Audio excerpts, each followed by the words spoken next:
Hi, my name is Dr. Phil Reynolds. I'm an orthopedic surgeon with OrthoVirginia. I do adult spine here at the St. Francis office. Here's some interesting facts about me. So I'm from the Roanoke, Virginia area. Spent all of my high school career down there.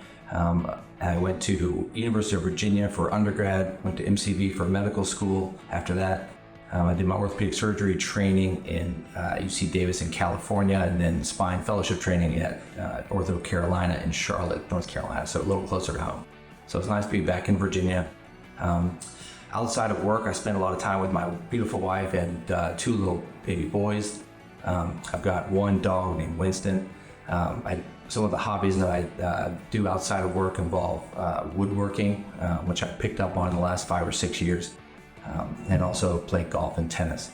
Like I said, my specialty is adult spine, so I do a lot of neck surgeries and low back surgeries.